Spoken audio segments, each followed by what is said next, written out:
கண்ணியத்திற்கும் பெருமதிப்பிற்கும் உரிய சகோதரர்களே, எல்லாம் அல்ல அல்லாஹ் ஜல்ல ஷானுஹு தஆலாவுடைய நல்லடியார்களே, எல்லாம் அல்ல ரப்புல் ஆலமீனுடைய கிருபையாலும் கண்மணி நாயகம் முஹம்மது முஸ்தபா ரசூலை கரீம் ஸல்லல்லாஹு அலைஹி வஸல்லம் அவர்களுடைய மேலான துஆ பரக்கத்தை கொண்டும், வலிமார்கள், நல்லடியார்கள், நாதாக்கள், ஷேகுமார்களுடைய துஆ பரக்கத்தை கொண்டும், இந்த மஜ்லிஸிலே கூடியிருக்கக்கூடிய உங்கள் அத்தனை பேர்களுடைய துஆ பரக்கத்தை கொண்டும் இன்று 11ஆம் நாள் பயான் நிகழ்ச்சியை துவங்குவோம். அல்ஹம்துலில்லாஹ்.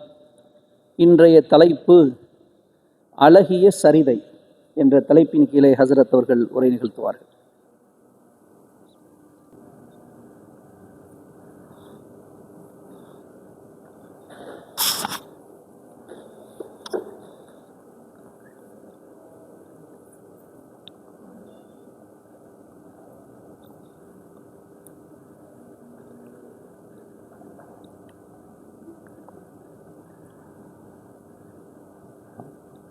السلام عليكم ورحمة الله وبركاته. نحمده ونصلي على رسوله الكريم. اللهم صل على محمد شمس الأنبياء بدر المرسلين وقطب الأولياء وافتخار المتقين وتاج الأمة شفيع المذنبين شفيع يوم القيامة الله يا هادي.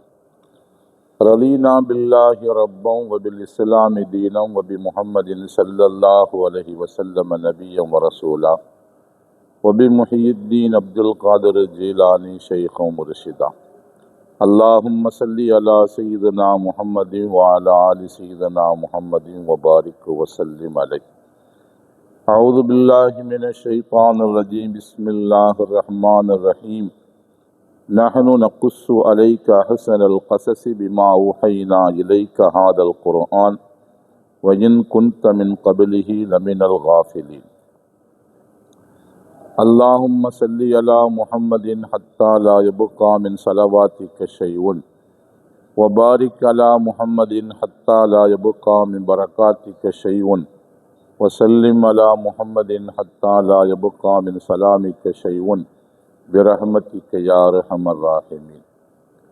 அளவற்ற அருளாளனும் நிகரற்ற அன்புடையவனுமாகிய அல்லாஹுவின் திருப்பெயர் போற்றி ஆரம்பம் செய்கிறோம்.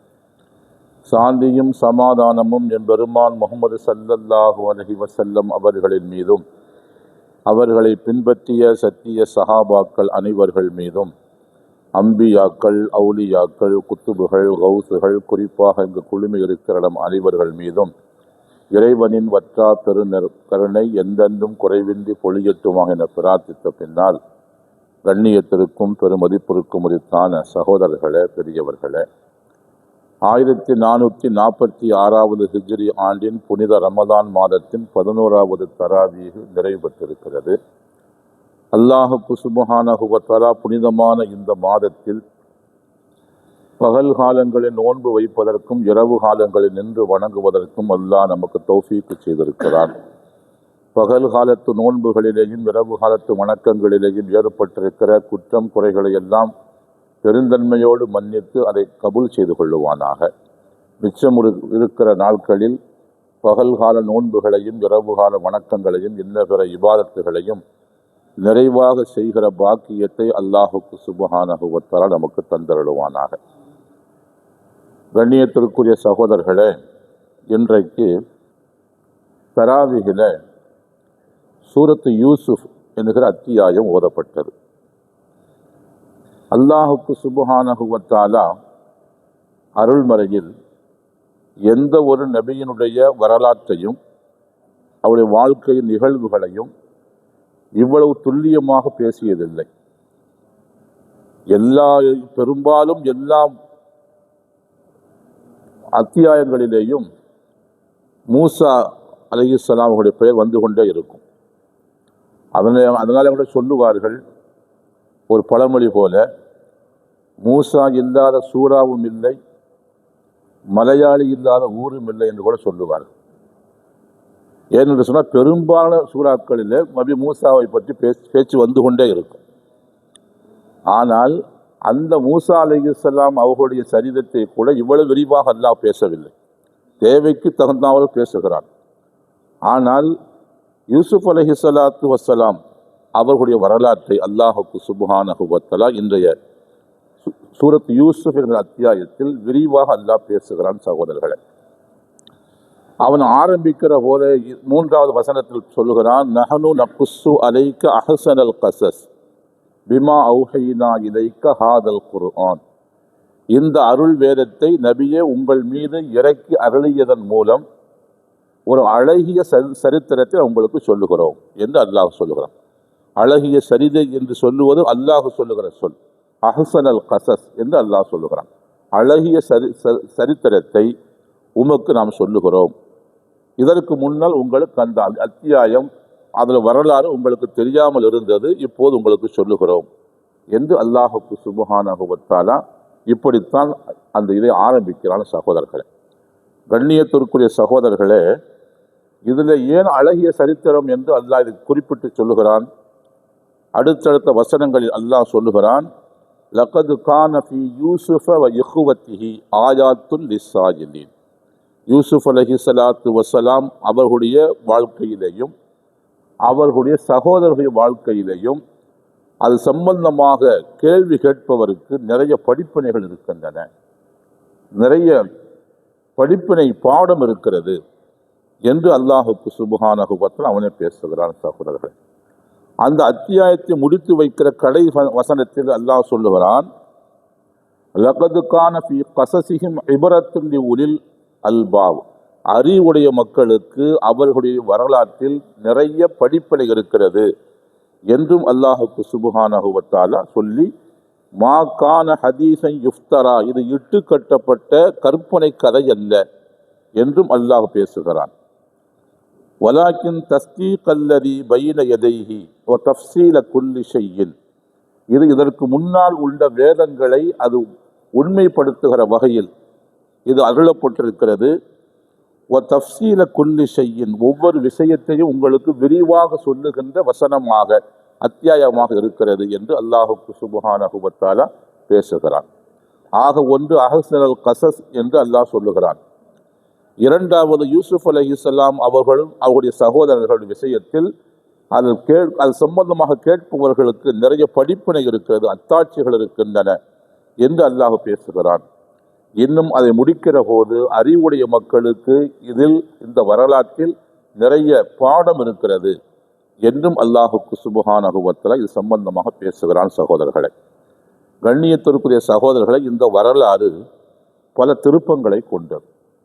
இதிலே நாம் எல்லாவற்றையும் சொல்ல முடியவில்லை என்றாலும் ஒரு சில முக்கியமான இந்த வரலாற்று திருப்பங்கள், டர்னிங் பாயிண்ட் என்று சொல்வார்களே, வரலாற்று திருப்பங்கள், அது போன்ற சில காட்சிகள் இதிலே வரும். இதில் என்னவென்று சொன்னால், முக்கியமான கதாபாத்திரம் என்னவென்று சொன்னால் யூசுப் அலைஹிஸ்ஸலாம் அவருடைய சட்டை. அந்த சட்டை பற்றி அல்லாஹ் இந்த அத்தியாயத்தில் 3 இடங்களில் பேசுவான். இன்னொன்று 4 பேர் கண்ட கனவு. அந்த கனவு சம்பந்தமாக 4 கனவுகளை பற்றி அல்லாஹ்விலே பேசுவான். சகோதரர்கள், இதற்குள்ளே நிறைய படிப்பினைகள் இருக்கிறது. இது சம்பந்தமாக மட்டும் இன்றைக்கு நாம் சில செய்திகளை தெரிந்து கொண்டால் போதுமானது. அதற்கே நேரம் இருந்தால் சந்தோஷம்தான். ஏனென்று சொன்னால் சில நேரங்களில் 5 நிமிடம் 10 நிமிடம் அதிகமாக போய்விடுகிறது. சில நேரம் அவர்கள் இரவு வேலைக்கு போகிறார்கள், அவர்களுக்கெல்லாம் சிரமமாகிவிடவும் கூடாது.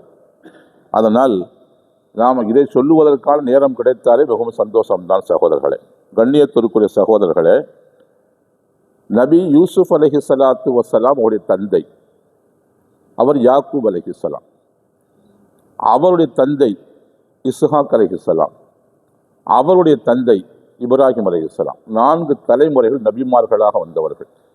அந்த 4வது தலைமுறையில் வருகிறவர் தான் நபி யூசுப் அலைஹிஸ்ஸலாம். தந்தையும் நபிதான், பாட்டனும் நபிதான், முப்பாட்டரும் நபிதான். இப்படி 4 தலைமுறைகள் நபியாக இருந்த அந்த பெருமை நபி யூசுப் அலைஹிஸ்ஸலாம் அவர்களுக்கு உண்டு. யாக்கூப் அலைஹிஸ்ஸலாம் அவர்களுக்கு 2 மனைவிமார்கள். முதல் மனைவிக்கு 10 ஆண் மக்கள் இருந்தார்கள். 2வது மனைவிக்கு 2 ஆண் மக்கள் இருந்தார்கள். மொத்தம் 12 ஆண் மக்கள். 2வது மனைவிக்கு பிறந்த 2 ஆண் மக்களில் ஒருவர் தான் நபி யூசுப் அலைஹிஸ்ஸலாத்து வஸ்ஸலாம். இந்த 2 பேர் அண்ணன் தம்பி. அதில் மூத்தவர் நபி யூசுப் அலைஹிஸ்ஸலாம், அதற்கு அடுத்தவர் புன்யாமின் அலைஹிஸ்ஸலாம். இந்த 2வது மனைவி இருக்கிறாரே, ஒரு பெயர் ராஹில். இந்த ராஹில் இந்த 2 நபரும் சிறு குழந்தைகளாக இருக்கிற போதே மரணித்து போய்விட்டார். அதனால் இந்த 2 குழந்தைகளின் மீது, இவர்கள் இருக்கிற 12 பேரிலே இந்த 2 பேர் தான் வயது குறைந்தவர்கள். ஒன்று. 2வதாக இவர்கள் சிறு வயதாக இருக்கிற போதே தாய் மரணித்து போய்விட்டார். இந்த காரணங்களுக்காக நபி யாக்கூப் அலைஹிஸ்ஸலாம் அவர்களுக்கு இந்த 2 பேர் மீதும் மற்ற பிள்ளைகளின் மீது இருக்கிற பாசத்தை விட கொஞ்சம் பாசம் அதிகமாக இருந்தது. பொதுவாக தாய் இல்லாத பிள்ளை என்கிற ஒரு பரிதாபம், ஒரு பரிவு. சிறு குழந்தையாக இருக்கிற போதே தாய் இழந்து விட்டார்கள் என்பது ஒன்று. இதனால் இதுவெல்லாம் அவர்கள் மீது கொஞ்சம் அதிகம் பாசம் வைப்பதற்கு அது காரணமாக ஆகிவிட்டது.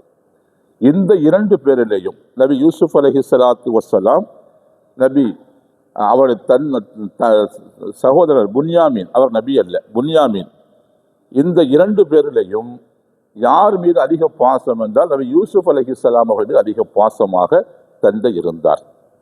கண்ணியத்திற்குரிய சகோதரர்களே, இப்போது என்னவென்று சொன்னால், இவர் கனவு காணுகிறார். என்ன கனவு காணுகிறார்? இன்னி ரஅய்து அஹத அஷர கௌகபன் வஷம்ஸ வல் கமர, 11 நட்சத்திரங்களும் ஒரு சூரியனும் ஒரு சந்திரனும் இவருக்கு சஜிதா செய்வது போல கனவு கண்டார். தன்னுடைய தந்தையிடத்தில் சொல்கிறார், யா அபத்தி, என்னுடைய தந்தையே, இன்னி ரஅய்து அஹத அஷர கௌகபன், 11 நட்சத்திரங்களும், வஷம்ஸ வல் கமர, சூரியனும் சந்திரனும், ரஅய்துஹும் லி சாஜிதீன், எனக்கு சஜிதா செய்வதாக நான் கனவு கண்டேன் என்று அவர் சொன்னார். அப்போது தந்தை சொன்னார், யா புனைய லா தகுசுசு ருய்யாக்க அலா இஹ்வத்திக்க ஃபயகீது லக்க கைதா இன்ன ஷைத்தான கானலில் இன்சானி அதுவும் முபீன். அருமை மகனே, நீ கண்ட கனவை உடைய சகோதரர்கள் யாரிடத்திலும் நீ சொல்லி காட்ட வேண்டாம். ஏனென்றால் அவர்கள் உனக்கு எதிராக சரி செய்யக்கூடும். ஏனென்றால் ஷைத்தான் மனிதர்களை சரி செய்ய தூண்டுகிற பகிரங்கமான விரோதியாக ஷைத்தான் இருக்கிறான் என்று யாக்கூப் அலைஹிஸ்ஸலாத்து வஸ்ஸலாம் மகன் யூசுப் அலைஹிஸ்ஸலாம் அவர்களை சொன்னார். வயது சின்ன வயது தான் அவருக்கு, அப்படி சொன்னார். ஆனால் இந்த 2 பேர் மீது, அதாவது நபி யூசுப் அலைஹிஸ்ஸலாம் அவருடைய சகோதரர் புன்யாமின், இந்த 2 பேர் மீதும் அதிக பாசம். இந்த 2 பேரில் நபி யூசுப் அலைஹிஸ்ஸலாம் அதிக பாசம். அதுக்கு காரணம் இந்த கனவு தான் சகோதரர்களே. ஏனென்றால் இதன் பின்னால் இவர் நபியாக வரப்போகிறார் என்பதற்கான அறிகுறி, அடையாளம், அத்தாட்சி என்பதை யாக்கூப் அலைஹிஸ்ஸலாம் அவர்கள் விளங்கி கொண்ட காரணத்தால், நம்முடைய தந்தை நபியாக இருந்தார், அவருடைய தந்தை நபியாக இருந்தார், இப்போது நம்முடைய மகனும் நபியாக அந்த பரம்பரையில் நபியாக ஆகப் போகிறார் என்று ஒரு சந்தோஷத்தின் அடிப்படையில் அவர் மீது அதிகமாக பாசம் கொண்டார் சகோதரர்களே. இப்படி அவர் மீது அதிக பாசம் கொண்டாரே, இது மற்ற சகோதரர்களுக்கு பொறாமை ஏற்படுத்தியது. அதாவது முந்திய மனைவியின் மூலமாக பிறந்த 10 ஆண் மக்கள் இருக்கிறார்களே, அவர்களுக்கு பொறாமை ஏற்படுத்தியது. 4-5 பிள்ளைகள் இருக்கிறார்கள், நமக்கு ஒரு பிள்ளையின் மீது அதிகமாக பாசம் என்று சொன்னால் அதை என்ன செய்ய வேண்டும், கொஞ்சம் அடக்கித்தான் வாசிக்க வேண்டும் என்பது இதில் நாம் பெற வேண்டிய ஒரு முக்கியமான செய்தி. இல்லை என்று சொன்னால் நம்முடைய மற்ற பிள்ளைகளுக்கு அவர் மீது ஏதாவது பொறாமை ஏற்படும், அதனால் சில கெடுதிகள் ஏற்பட்டு விடலாம். ஆனால் என்ன ஆனது என்று சொன்னால், அவர்களுக்குள்ளே பேசிக்கொண்டார்கள், இது காலு ல யூசுஃபு வ அஹூஹு அஹப்பு இலா அபீனா மின்னா வ நஹனு உஸ்பா வ இன்ன அபானா லஃபீ வலாலி முபீன். அவர் சொன்னார்கள், நம்முடைய தந்தை யூசுஃபின் மீதும் அவருடைய சகோதரர் இருக்கிற புன்யாமின் அவர்கள் மீது மட்டும்தான் நம்மை விட அதிகமாக பாசமாக இருக்கிறார்.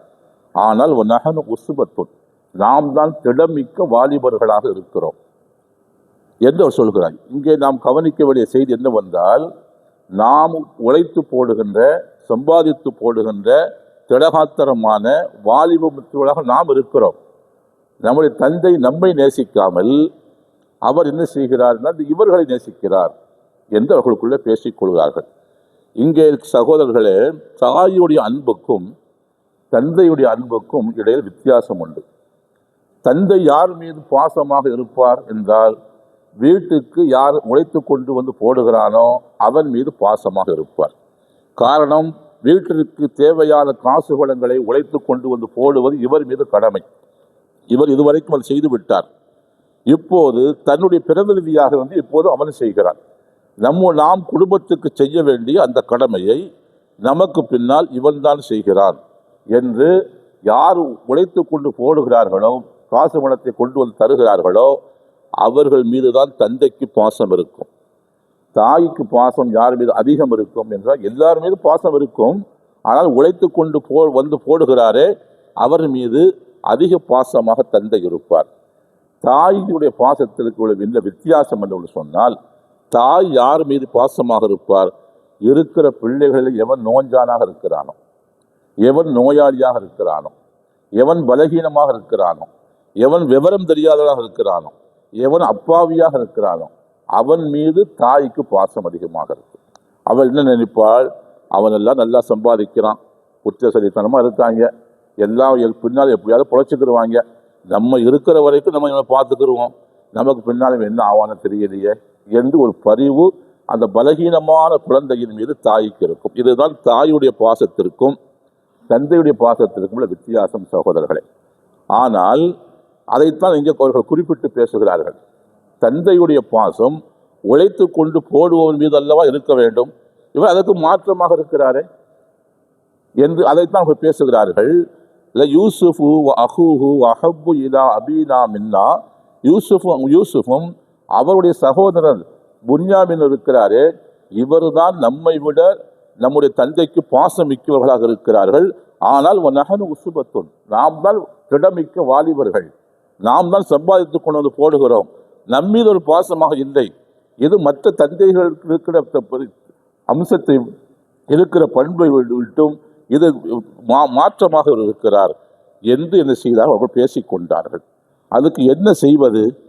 இப்போது தந்தை அவர் மீது பாசம் அவருக்கு இருக்கிறது, அந்த பாசத்தின் தம் பக்கம் நாம் திருப்புவதற்கு என்ன செய்வது என்று அவர்கள் ஆலோசனை செய்தார்கள். அப்போது ஒருவர் சொன்னார், கால காயிலும் மெனுகும், அவர்களை ஒருவர் சொன்னார், இப்போது நம்மீதுதான் பாசமாக இருந்தாக வேண்டும், வேறு வழி இல்லை, அப்படி செய்து விடலாம் என்று சொன்ன ஒருவர் சொன்னால், கொலை செய்யாதீர்கள், ஒரு பாடு கிடத்தில் தூக்கி போட்டு விடுங்கள், எழுத்தப்பிற்கு பாகு செய்யாத அவரை ஏதாவது செய்ய வேண்டும் என்று நினைத்தால் ஒரு பாடு கிடத்தில் தூக்கி போட்டு விடுங்கள். ஏன்னா அந்த பக்கமாக பிரயாணிகள் வருவார்கள், போவார்கள், கிடத்துக்கு தண்ணீர் எடுத்து வருவார்கள், உள்ளே ஒரு குழந்தை ஒரு சிறுவன் இருப்பதை பார்ப்பார்கள், அவர்கள் எடுத்துக்கொண்டு போய் விடுவார்கள். அப்படி செய்யுங்கள். இல்லை என்று சொன்னால் அவரை தூரமான இடத்திலே கொண்டு ஊரில் விட்டு வந்து விடுங்கள். அப்படி செய்தால் உங்களுடைய கவனம், தந்தையினுடைய கவனம் உங்கள் மீது திரும்பிவிடும், உங்கள் மீது பாசம் கொள்ள ஆய்வு கொள்வார் என்று அவர்கள் என்ன செய்தார் ரொம்ப சொன்னார். அதனால் என்ன செய்தார்கள் சொன்னால், அவன் ஒரு திட்டம் தீட்டியாகிவிட்டது. தந்தையிடத்தில் வந்தார்கள், தந்தையிடத்தில் வந்து சொன்னார்கள், உங்களுடைய சகோதரரை என்னோடு நீங்கள் அனுப்பி வையுங்களேன், உங்களுக்கு பக்கத்திலே வைத்துக் கொள்கிறீர்கள், நாங்கள் ஆடுகளை மந்தைகளை மேய்ப்பதற்காக போகிறோம், அந்த காடுகளிலே உள்ள செடி கொடிகளில் இருக்கிற பழங்களை எல்லாம் நாங்கள் பறித்து சாப்பிடுகிறோம், எப்படியெல்லாம் அங்கே விளையாடி கொண்டிருக்கிறோம், சந்தோஷமாக இருக்கிறோமே, நீங்கள் அவரையும் கூட அனுப்பி வைத்தால் அவர் எங்களோடு சேர்ந்து விளையாடுவார், அங்கு உள்ள கறிகளை எல்லாம் பறித்து சாப்பிடுவார், நாங்கள் ஜாலியாக சந்தோஷமாக இருப்போம், நீங்கள் அவரை எங்களோடு அனுப்பி வைத்தால் என்ன என்று கேட்டார். அவர் சொன்னார், தந்தை இன்னி லயஹ்ஸுனுனி அன் தذهبوا به وأخاف أن يأكله الذئب وأنتم عنه غافلون. எனக்கு என்ன கவலை என்று சொன்னால், நீங்கள் அவரை கொண்டு போய் விடுவீர்கள், நீங்கள் ஒவ்வொரு வேலையில் விளையாட்டிலே கவனத்தில் இருந்து விடுவீர்கள், ஓநாய் வந்து அடித்து சாப்பிட்டு விடுமோ அவரை என்று நான் பயப்படுகிறேன் என்று சொன்னார். சில நேரங்களில் சகோதரர்களே, நாமே பிள்ளைகளுக்கு எப்படி பொய் சொல்வது கற்றுக் கொடுக்கிறோம். அது வரைக்கும் அவர்களுக்கு ஓநாய் மனிதனை அடித்து சாப்பிடும் என்று குழந்தைகளுக்கு தெரியாது. ஆனால் நபி யாக்கூப் அலைஹிஸ்ஸலாம் அவர்களுக்கு தெரியும். அதனால் என்ன செய்தார்கள், இவர் தான் என்ன செய்தார், இவர் ஓநாய் வந்து மனிதன் அடித்து சாப்பிடும் என்கிற செய்தியை முதலாக அவர்களுக்கு சொல்கிறார். அப்படி எதுவும் நடந்து விடுமோ என்று நான் அஞ்சுகிறேன் என்று என்ன செய்தார். அது எனக்கு கவலையாக இருக்கிறது என்று யாக்கூப் அலைஹிஸ்ஸலாம் சொன்னார்கள். அவர்கள் அழைக்கவில்லை. நாங்கள் தான் வாலிபர்களாக இருக்கிற போது, நாங்கள் இவ்வளவு திடகாத்திரமாக இருக்கிற போது, அது ஒன்றல்ல 2 பேர் இல்லை 10 பேர் இருக்கிற போது எங்களை எல்லாம் மீறி வந்து ஓனாய் அடித்து விடுமா என்று கேட்டார்கள். சரி, ரொம்ப வற்புறுத்துகிறார்கள். அதனால் என்று நினைத்து அழைத்து செல்லுங்கள் என்று அனுப்பிவிட்டார். யூசுப் அலைஹிஸ்ஸலாம் அவரை அழைத்து போய்விட்டார். என்ன செய்தார்கள், சட்டையெல்லாம் கழட்டி அந்த கிணற்றுக்குள்ளே தூக்கி, அவர்கள் போட்ட திட்டம் போல கிணற்றுக்குள்ளே தூக்கி போட்டு விட்டார்கள். இப்போ தந்தைக்கு என்ன பதில் சொல்வது என்று தெரியவில்லை. உடனே என்ன செய்தார்கள் சொன்னால், ஏற்கனவே சட்டையை கழட்டி வைத்திருக்கிறார் இல்லையா, ஒரு ஓநாயை கொடுத்தார்கள். ஓநாயை பிடித்து அறுத்து அந்த ரத்தத்தை சட்டையிலே ஊற்றினார்கள். ஊற்றி அந்த சட்டையை என்ன செய்தார்கள், கொண்டு வந்தார்கள். வரும்போது அழுது கொண்டே வந்தார்கள். மாலை நேரத்தில், மாலை மணிக்கிறதுக்கு பின்னால் அவர்கள் அந்த சட்டையோடு அவர்கள் அழுது கொண்டே என்ன செய்தார்கள், வந்தார்கள்.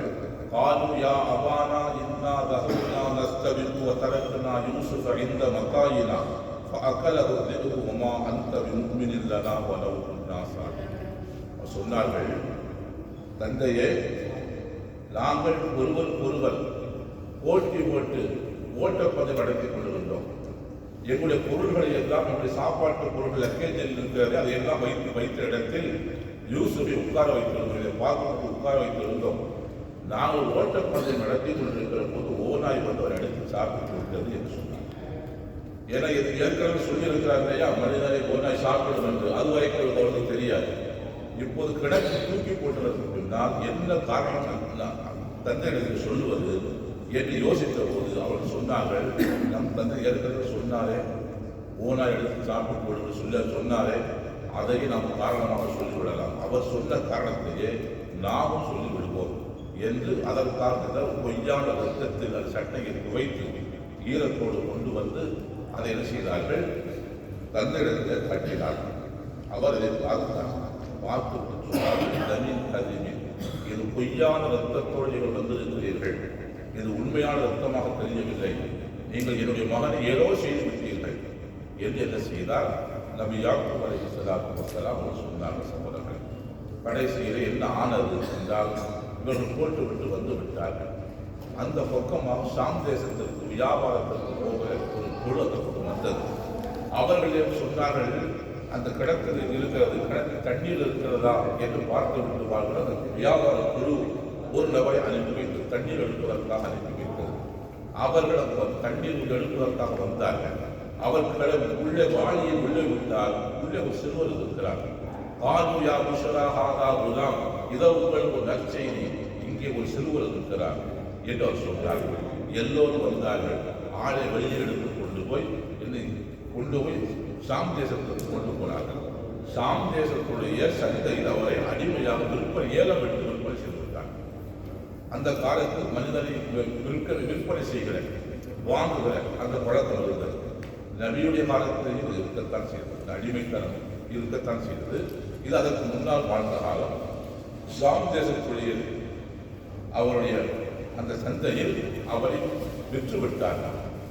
அந்த நாட்டு அரசவையில் மந்திரியாக இருந்த ஒருவர் ஏலத்துக்கு அதிகமான விலை கொடுத்து ஏலத்திற்கு எடுத்தார். நிறைய பேர் ஏலம் கேட்டார்கள்.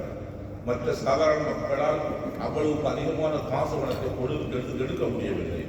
காரணம், இவர் பார்ப்பதற்கு மிகவும் அழகாக இருந்தார். பொதுவாக நபிமார்கள் அழகாகத்தான் இருப்பார்கள்.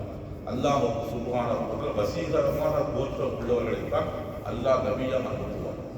இன்னொன்று, அவர்கள் அழகிய முறையில் பேசுகின்ற பேச்சாற்றல் உள்ளவர்களைத்தான் அல்லாஹ் சுப்ஹானஹு அனுப்புவார்.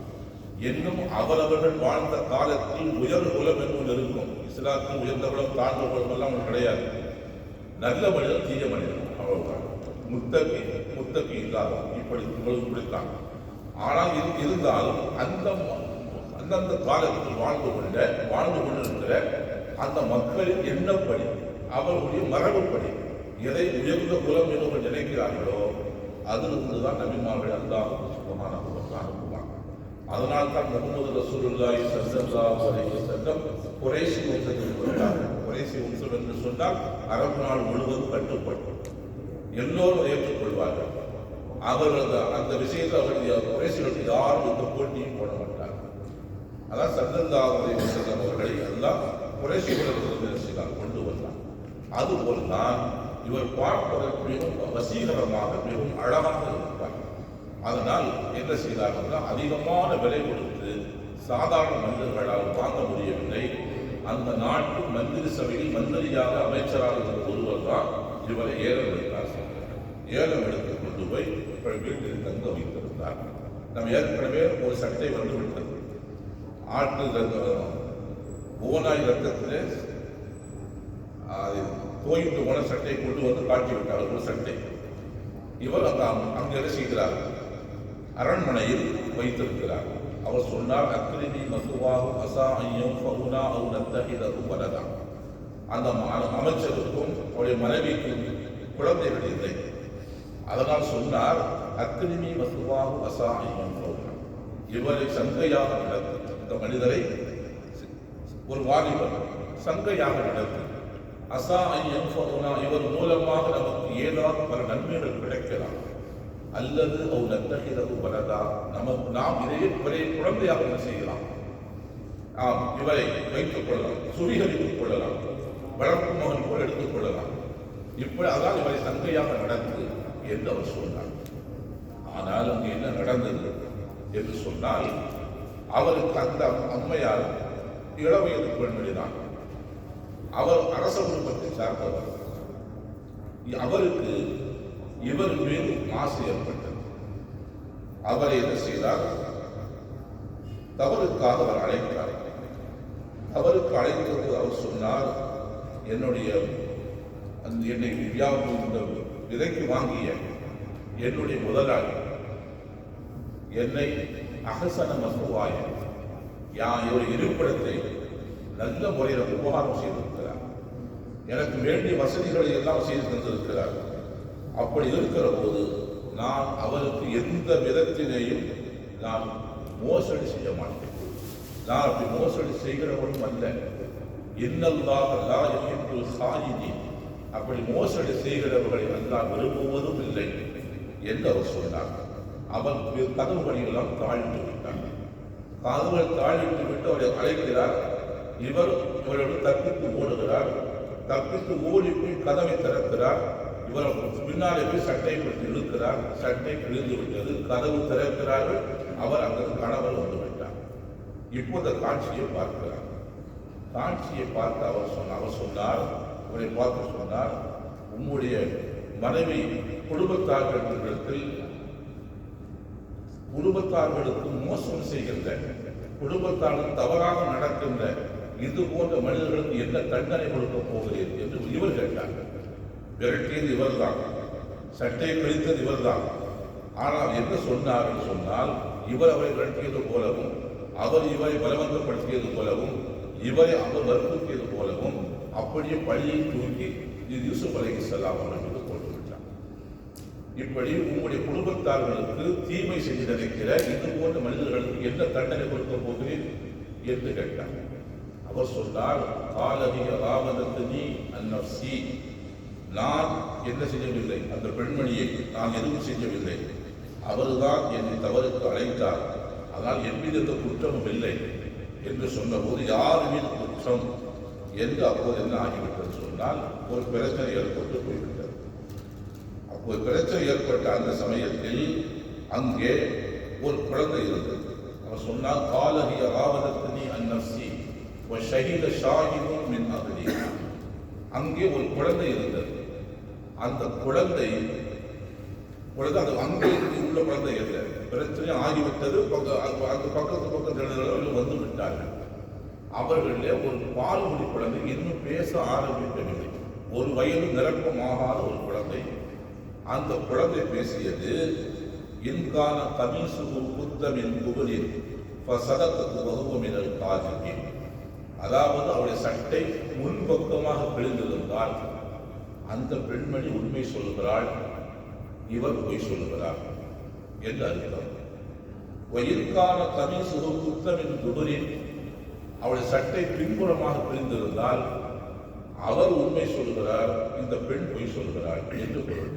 நீங்கள் சட்டை எந்த பக்கம் பிரிந்திருக்கிறது என்று பார்த்து முடிவு செய்து கொள்ளுங்கள் என்று அந்த குழந்தை பேசி. குழந்தை பேசுமா, அது பேச முடியுமா என்றால், குழந்தைகள் பேசிய சில செய்திகள், இன்னும் பல செய்திகள் குர்ஆனிலே பதிவு செய்யப்பட்டிருக்கிற சகோதரர்கள். பால் பிறந்து ஒரு சில மணி நேரங்களே ஆன நபி ஈசா அலைஹிஸ்ஸலாத்து வஸலாம் பேசினார்கள் என்று குர்ஆன் பேசுகிறது. கால இன்னி அப்துல்லாஹ் ஆத்தானியல் கிதாப வஜஅலனி நபியா. அல்லாஹ் என்னை நபியாக ஆக்கியிருக்கிறான், எனக்கு வேதத்தை தந்திருக்கிறான், நான் அல்லாஹ்வின் அடிமையாக நான் இருக்கிறேன் என்று நபி ஈசா அலைஹிஸ்ஸலாத்து வஸலாம் பிறந்த ஒரு சில மணி நேரத்தில் பேசினார்கள் என்று குர்ஆன் பேசுகிறது. இங்கே அல்லாஹ் சுப்ஹானஹு வ தஆலா எவ்வளவு பெரிய ஒரு தத்துவத்தை உள்ளே வைத்திருக்கிறான்னு சொன்னால், குழந்தை பேசுகிறது என்பது ஒரு அதிசயமான செய்தி. அது பேசுகிற முதல் வார்த்தையே இன்னி அப்துல்லாஹ், நான் அல்லாஹ்வின் அடிமையாக இருக்கிறேன் என்று பேசுகிறது. ஏன்னால் பின்னால் கடவுளாக ஆக்கி விடுவார்கள் அல்லாஹ்வுக்கு தெரியும். பின்னாலே ஒரு கூட்டத்தை கடவுள் சொல்லிக் கொண்டு வரும் என்று அல்லாஹ்வுக்கு தெரிந்த காரணத்தால் அவன் முதல் வார்த்தை என்ன பேச வைத்தான்? கால இன்னி அப்துல்லாஹ், நான் அல்லாஹ்வின் அடிமையாக இருக்கிறேன். ஆத்தானியல் கிதாப, எனக்கு அல்லாஹ் வேதத்தை தந்திருக்கிறான். வஜஅலனி நபியா, என்னை நபியாக ஆக்கியிருக்கிறான் என்று இந்த வார்த்தையை தான் முதலாக பேசினார்கள். இப்போது நம்முடைய சப்ஜெக்ட் அல்ல, தலைப்பு அல்ல. ஆக இங்கே ஒரு குழந்தை பேசியது என்ன சொல்லுகிறது என்று சொன்னால், அந்த சட்டை முன்பக்கமாக பிடிந்திருந்தால் அந்த பெண்மணி உண்மை சொல்லுகிறார், இவர் நபி யூசுப் பொய் சொல்லுகிறார் என்று பொருள். ஆனால் பின்பக்கமாக பிடிந்திருந்தால் அந்த பெண்மணி பொய் சொல்லுகிறார், நபி யூசுப் அலைஹிஸ்ஸலாம் உண்மை சொல்லுகிறார். அதனால் எந்த பக்கம் சட்டை கிழிந்திருக்கிறது நீங்கள் பாருங்கள் என்று அந்த குழந்தை பேசி. இப்போது இவர் தான் துரத்தி கொண்டு போனார். துரத்தி கொண்டு இவர் தான் பின்னால் இழுத்தார். பின்பக்கமாக தான் சட்டை கிழிந்திருந்தது. அவர் சொன்னார், இன்ன கைத குன்னாதி வஸ்தக்ஃபிரி லிதம்பி. மனைவியை பார்த்து சொல்லுகிறார், வஸ்தக்ஃபிரி லிதம்பி, அல்லாஹ்விடத்தில் பாதுகாப்புகள் உங்களுடைய பாவத்திற்காக. வஸ்தக்ஃபிரி லிதம்பி இன்ன கைத குன்னாதி, உங்களுடைய சூழ்ச்சி, அதாவது பொதுவாக அவரை மட்டுமல்ல, உங்கள் பெண் இனமிடம் மொத்த இனம் இருக்கிறது, இவருடைய சூழ்ச்சி இருக்கிறது, மகத்தான சூழ்ச்சி. இது எந்த பயிரும் தப்பிக்க முடியும். ஏதோ நபியாக இருந்தால் தப்பிச்சார் நபி யூசுப் அலைஹிஸ்ஸலாம். அதனால் உங்கள் சூழ்ச்சி மிக மகத்தான சூழ்ச்சி, அது லேசிமாசான சூழ்ச்சி அல்ல, சாதாரணமான மனிதர்கள் தப்பித்து போய் விடுகிற சூழ்ச்சி அல்ல என்று அவர்களுடைய மனைவியை பார்த்து சொல்லி, நீ செய்த காரியத்திற்காக என்ன செய்ய வேண்டும், அல்லாஹ்விற்கு மன்னிப்பு தேட வேண்டும் என்று அவர் பழைய மாற்றத்தின் பிறகு அவர் பேசுகிறார். கண்ணியத்திற்குரிய சகோதரர்களே, பிரச்சனை என்ன செய்வது? இப்படி அரண்மனையில் உள்ள அமைச்சர் மனைவியாம், அங்கே ஒரு அழகான வாலிபனாம், அவர் மீது இந்த பெண்ணுக்கு ஆசையாம், இப்படியெல்லாம் நடந்து விட்டதாம் என்று கூட கசமுசா என்று பேசிக் கொள்கிறாங்க. செய்தி வெளியே வந்து விட்டது. அப்பவுமே ஆனால் யூடியூப்லாம் கிடையாது, யூடியூப்ல போட்ட மாதிரி பேசிட்டாங்க, எல்லாம் செய்தி பரவிச்சு. இப்போ இவர் வெளியே விட்டால் இவரை பார்க்கிற போதெல்லாம் அந்த செய்தி மக்களுக்கு இன்னும் பரவிக்கொண்டே, இவர் தான் அந்த வாலிபர், இவர் தான் அந்த வாலிபர், இவர் தான் அந்த வாலிபர் என்று பேசிக்கொண்டே போவார்கள். அதனால் இந்த பிரச்சனை என்ன செய்ய வேண்டும் என்று சொன்னால், உடனே அந்த முடிவுக்கு கொண்டு வர வேண்டும். என்ன செய்வது? இவரை திருப்பி சிறைச்சாலை கொண்டு வருகிறார் நபி யூசுப் அலைஹிஸ்ஸலாம் அவர்கள். அதாவது வெளியிடத்து சமாச்சாரம் அப்படிதான் இருக்கும், இதை வழங்கிக்கிறோம்.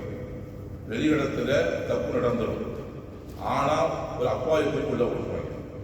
இது பொம்பளை விஷயத்தில் மட்டும் இல்லை, காசு பணமாக இருந்தாலும் சரிதான், ஊழலாக இருந்தாலும் சரிதான், லஞ்சமாக இருந்தாலும் சரிதான், எல்லாத்துலேயுமே இதுதான் என்ன செய்யும் நடக்கும். பெரிய இடத்துல தவறு நடக்கும்.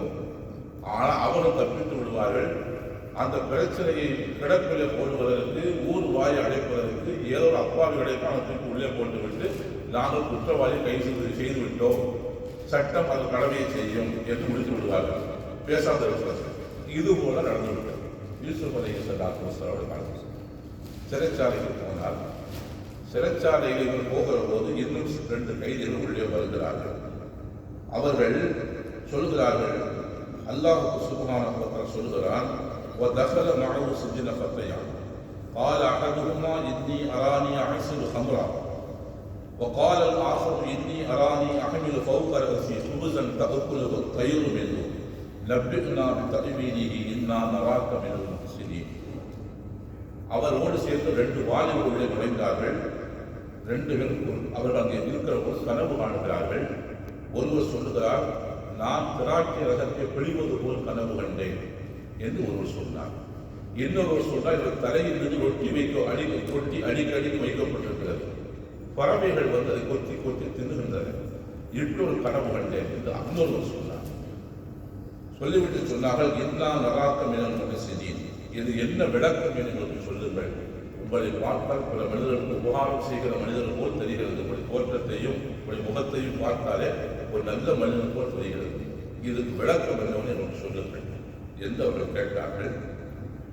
நபி யூசுப் அலைஹிஸ்ஸலாம் சொல்கிறார்கள், காலலா யக்தீகுமா தஆமுன் துர்ஸகானிஹி இல்லா நபஅதுகுமா பிதஅவீலிஹி கப்ல அன் யக்தியகுமா ஸாலிகுமா மிம்மா அல்லமனி ரப்பி. சொன்னார்கள், உணவு வேளை வரப்போகிறது, கொஞ்ச நேரத்தில் உணவு வந்துவிடும். அந்த உணவு வருவதற்கு முன்பு நான் உங்களுக்கு செய்தியை சொல்லி விடுகிறேன். அதற்கு முன்னால் சில செய்தி, நான் கனவுக்கான விளக்கத்தை சொல்லி விடுகிறேன். இது அல்லாஹ் எனக்கு கற்று தந்திருக்கிற பேர் அருளாகும் என்று அவர் சொல்லிவிட்டு அவர் சொல்கிறார், இன்னி தரக்கு மில்லத கௌமில்லா யுமினூன பில்லாஹ் வஹும் பில் ஆখিরাতি காஃபிரூன். அல்லாஹ்வையும் ஆகிரத்தையும் ஈமான் கொள்ளாதவர்கள் இருக்கிறார்களே, அவருடைய மார்க்கத்தை நான் பின்பற்றுகிறவன் அல்ல, நான் அதை விட்டு விட்டேன் என்று பேசுகிறார்கள். இப்போது கனவுக்கு விளக்கம் கேட்கிறார்கள். கனவுக்கு விளக்கம் கேட்ட பதிலுக்காக காத்திருக்கிறார்கள். எடுத்தோடே பதிலை சொல்லிவிடவில்லை. நான் உங்களுக்கு நிச்சயமாக பதில் சொல்லுகிறேன் நம்பிக்கை அவர்கள் ஏற்படுத்துகிறார். ஏற்படுத்திவிட்டு இவர் கொண்டு நிற்கிற மார்க்கத்தை பற்றி பேசுகிறார். யார் அல்லாஹ்வையும் ஆகிரத்தையும் ஈமான் கொள்ளவில்லையோ அந்த அவருடைய மார்க்கத்தை நான் ஈமான் கொண்டு நான் விட்டுவிட்டேன், அதை நான் பின்பற்றுவதில்லை. வத்தபாத்து மில்லத ஆபாயி இப்ராஹீம் வ இஸ்ஹாக் வ யாக்கூப், என்னுடைய முன்னோர்களான மூதாதையர்களான யாக்கூப் அலைஹிஸ்ஸலாம், இஸ்ஹாக் அலைஹிஸ்ஸலாம், இப்ராஹிம் அலைஹிஸ்ஸலாம் அவர்கள் எந்த மார்க்கத்தை பின்பற்றினார்களோ அந்த மார்க்கத்தை நான் பின்பற்றுகிறேன்.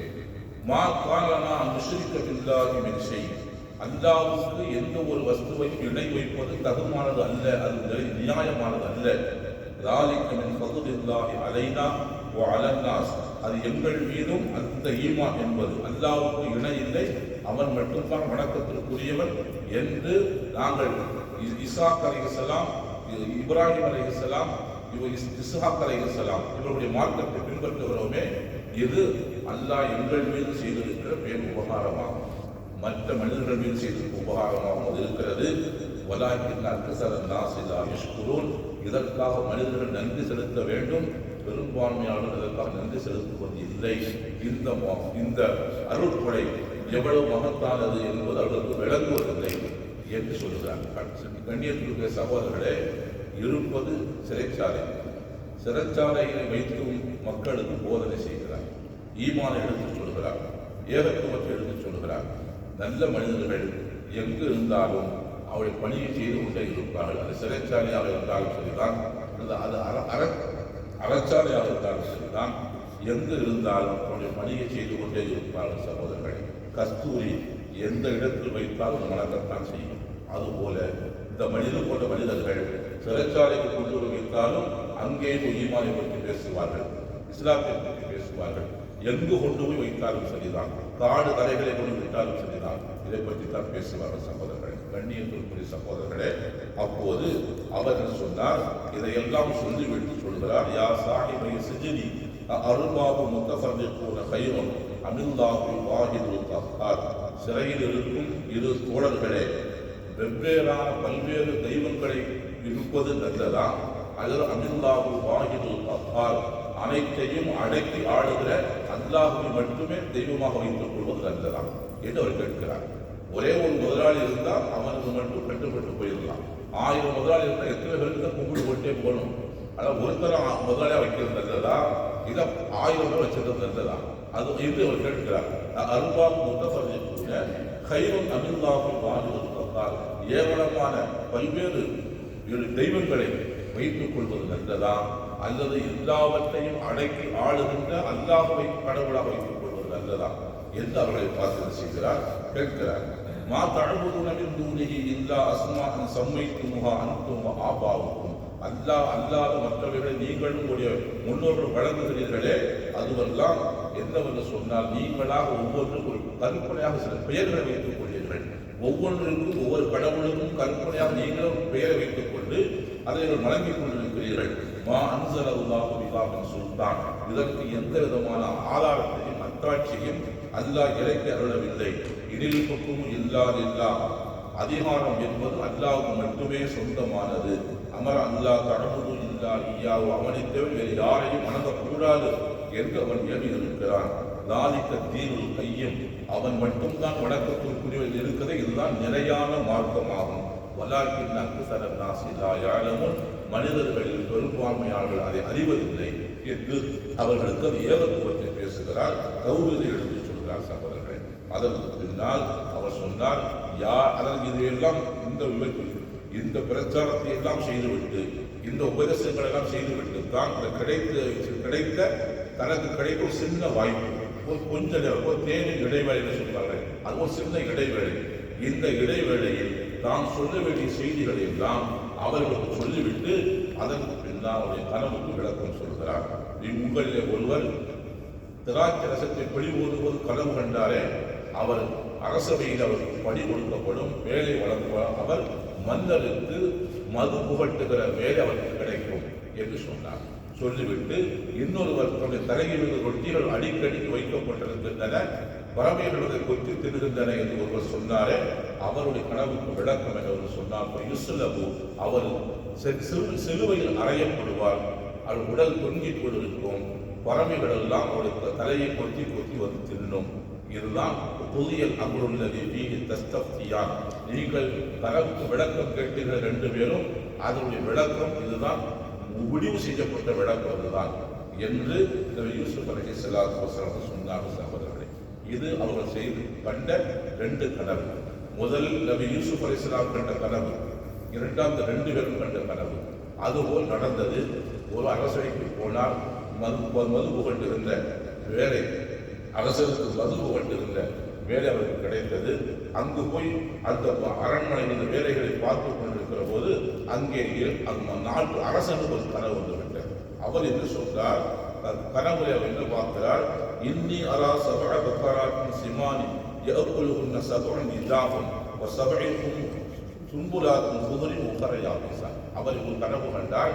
எப்படி என்று சொன்னால் 7 கொழுத்த மாடுகள், 7 மெலிந்த மாடுகள், மெலிந்த 7 மாடுகள் கொழுத்த 7 மாடுகளை சாப்பிடுகின்றன. இப்பொரு கனவு. அதுபோல் 7 பசுமையான கதிர்கள், இன்னும் 7 காய்ந்து போன கதிர்கள், நம் விவசாய கதிர்கள். இதை அவர் செய்தால் கனவு கண்டார். கண்டுவிட்டு சொன்னார், யா இவர்கள் மலவு, சபையில் இருக்கிற மந்திரி பிரதானிகளே, அரசவையில் இருக்கிற முக்கிய பிரமுகர்களே, அஃப்தூனி ஃபீ ருபியா இன் குன்தும் ருபியா தஅபுரூன், உங்களிலே கனவுக்கு விளக்கம் சொல்கிற யாராவது இருப்பீர்கள், ஆனால் என்னுடைய கனவுக்கு என்ற விளக்கம் நீங்கள் சொல்லுங்கள் என்று அந்த அரசவையில் அரச பிரதானிகளுக்கு மத்தியில் வந்து பேசுகிறார் சகோதரர்கள். அவர்கள் சொன்னார்கள், இதுவல் காலு அல்லாஹ் அஹ்லாம், இது எல்லோருக்கும் ஏற்படுகிற கனவு தான். ஆனால் அதே நேரத்தில் இந்த கனவுக்கு என்ன விளக்கம் என்று எங்களுக்கு தெரியவும் செய்யாது என்று அவர் சொல்லிவிட்டார். சொன்னதற்கு பின்னால் இவர் சொன்னார், யார் அந்த மது புகட்டுகிற அந்த அவர் இதற்கு இடையில் கிட்டத்தட்ட ஒரு 12 ஆண்டுகள் ஓடிவிட்டது. இவர் சிறைச்சாலையில் இருந்தது, அந்த கனவு கண்டது, கனவுக்கு விளக்கம் சொன்னது, கனவுக்கு சொன்ன விளக்கம் போல் அது நடந்தது. எதுவும் அவருக்கு கால ஓட்டத்தில் மறந்து போய்விட்டது. இப்போது இந்த கனவு பிரச்சனை வந்ததற்கு பின்னால், மன்னருக்கு கனவு வந்ததற்கு பின்னால் இப்போது அவருக்கு ஞாபகம் வருகிறது, ஆகா சிறைச்சாலையில் ஒருவர் கனவு விளக்கம் சொன்னாரே, அவரை அழைப்பதற்கு சரியான விளக்கத்தை சொல்லுவார் என்று என்ன செய்தார்கள். அவர் சொன்னார், சிறைச்சாலையில் ஒரு இருக்கிறார், என்னை அங்கே அனுப்பி வையுங்கள், நான் அவரது விளக்கத்தை கேட்டுக்கொண்டு வருகிறேன் என்று சொன்னபோது மன்னர் அவரை அனுப்பி வைத்தார். அவர் அங்கே வந்தார். வந்து என்ன செய்தார் என்று சொன்னால், இப்படி ஒரு கனவு கண்டிருக்கிறார், இந்த கனவுக்கு விளக்கம் என்ன என்று கேட்டார். நபி யூசுப் அலைஹிஸ்ஸலாத்து வஸ்ஸலாம் சொன்னார்கள், கனவுக்கு விளக்கத்தை சொல்லிவிட்டார்கள். முதற்கு சொல்வதற்கு பின்னால் அவரும் போய் விளக்கத்தை சொல்லிவிட்டார். என்ன சொன்னார் என்று சொன்னால், 7 கொழுத்த மாடுகளை 7 மெலிந்து மாடுகள் சாப்பிடும் என்றால் என்ன பொருள்? 7 பசுமையான கதிர்கள், 7 காய்ந்து போன கதிர்கள், இதற்கு என்ன தாற்பயம் என்ற விளக்கம் என்று சொன்னால், அடுத்து வருகிற 7 ஆண்டுகள் விவசாயம் செழிப்பாக இருக்கும். உங்கள் அளவுக்கு மீறி அதிகமாக கதிர்கள் நிறைய கிடைக்கும். அதற்கு பின்னால் நீங்கள் என்ன செய்யலாம், 7 வருடம் பஞ்சகாலம் 7 வருடம் வருகிறது. அதில் கதிர்கள் எல்லாம் ஒன்றும் விவசாயம் பொய்த்து போய்விடும். இந்த 7 ஆண்டுகள் செழிப்பாக இருக்கிறது. இந்த செழிப்பான இந்த ஆண்டு காலத்தில் அந்த தானியங்களை எல்லாம் அறுவடை செய்து உங்களுக்கு இப்போது எவ்வளவு தேவையோ அதை மட்டும் எடுத்து வைத்துக் கொண்டு மீதம் உள்ளதை எல்லாம் நீங்கள் சேமித்து வைத்து விட வேண்டும். அப்படி 7 வருடம் செய்தீர்கள் என்று சொன்னால் அந்த 7 வருடம் சேமிப்பு அப்படியே இருக்கும். அது கெட்டு போகாமல் இருப்பதற்கு, வண்டு வைக்காமல் இருப்பதற்கு எப்படி பாதுகாக்க வேண்டும் என்கிற முறையை எல்லாம் யூசுப் அலைஹிஸ்ஸலாம் சொல்லிக் கொடுக்கிறார்கள். அதற்கு முன்னால் 7 ஆண்டுகள் பஞ்சகாலம் வருகிற போது சேமித்து வைத்திருந்த இந்த நெல்மணிகளை, இந்த தானியங்களை எடுத்து ஊர் மக்கள், உங்களுடைய ஆட்சிக்கு உட்பட்டவர்களுக்கெல்லாம் நீங்கள் கொடுக்கலாம் என்று சிலர் சொன்னார்கள். இப்படி சொல்லி அனுப்பினார். மன்னர் சொன்னார், அவரை அழைத்து கொண்டு வாங்க, நான் நேரடியாக அவரை கேட்க வேண்டும், அவரை அழைத்து கொண்டு வாங்க என்று சொன்னார். அவர் திரும்பவும் அவர் அந்த மனிதர் சிறைச்சாலைக்கு வந்தார். சிறைச்சாலைக்கு வந்து உங்களையே கூப்பிடுகிறார் என்று சொன்னபோது அவர் சொன்னார், காலமாக துணுக்குன்ன எதிராக துண்ண, அப்படி என்னை தவறு ஒரு பெண் அழைத்தார் சில பெண்மொழிகள் அழைச்சு முன்னால் நடந்தது. என் மீது தவறான ஒரு குற்றச்சாட்டு, பொய்யான குற்றச்சாட்டு போட்டு இங்கே சிறைச்சாலை கொண்டு அழைத்திருக்கிறீர்களே, அந்த பெண்மணிகள் விவகாரம் என்ன என்று ஒரு மனதை விசாரிக்க என்று சொன்னார். அதாவது நான் வெளியே வருகிறேன், நான் குற்றவாளி என்கிற நிலையில் நான் வெளியே வருவதற்கு நான் விருப்பப்படவில்லை. நான் யார், என் மீது உள்ள குற்றம் என்ன என்பதை மீண்டும் விசாரிக்க சொல்லி, விசாரித்ததற்கு பின்னால் நான் யார் என்று தெளிவு விரட்டும், அதற்கு பின்னால் வருகிறேன். அவனே அரசர் சொன்னார், அந்த ஃபைல் கட்டணம் எடுப்பாங்க, பழைய ஃபைலை கூட எடுக்கும் என்று திரும்ப மறு விசாரணைக்கு உத்தரவிட்ட மறு விசாரணை செய்தார்கள். அதற்கு பின்னால் அவர் மீது எந்த விதமான குற்றமும் இல்லை என்று அந்த பெண்களும் திரும்ப கூறிவிட்டு விசாரிக்கப்பட்டார்கள். அவர் சொன்னார்கள், அவர் மீது எந்த குற்றமும் இல்லை, நாங்கள் செய்த குற்றம் தான், தவறுதான், அவர் மிக பரிசுத்தமான மனிதர் என்று சொன்னதற்கு பின்னால் சிறைச்சாலையை விட்டு நபி யூசுப் அலைஹிஸ்ஸலாம் வந்தார்கள். மன்னரை சந்தித்தார்கள், பேசினார்கள். அவருக்கு மன்னருக்கு மனதில் பட்டது, இந்த உணவு சம்பந்தமான இந்த பொறுப்பை, அதாவது உணவு மந்திரி என்ற அந்த பொறுப்பை இவருக்கு கொடுத்து விட்டால் மிக நல்லது என்று நீயே அந்த இரு என்று சொன்னார்கள். உணவு மந்திரியாக ஆனால் சகோதரர் அந்த எகிப்து நாட்டில் உணவு மந்திரியாக யூசுப் அலைஹிஸ்ஸலாத்து வஸ்ஸலாம் வந்தார்கள். இது மன்னருடைய 4வது கனவு. இந்த 4 கனவு இருக்கிறதே, இதை சுற்றி தான் வாழ்க்கை போய்கொண்டே இருக்கும். இங்கே 3வது கனவு சொன்னால், ஏற்கனவே 2 சட்டை வந்து விட்டது. ஒன்று ஓநாய் ரத்தத்தில் தோய்க்கப்பட்ட ஒரு சட்டை, 2வது அரண்மனையில் பின்னால் கிழிக்கப்பட்ட சட்டை. ஒரு சட்டை தான், அதுதான் மீண்டும் பல அவதாரம் எடுத்துக் கொண்டே வரும். 3வது சட்டை வர இருக்கிறது. பஞ்சம் வந்து விட்டது. அவர் சொன்னது போல ஆண்டுகள் வந்தன, பஞ்சம் வந்து விட்டது.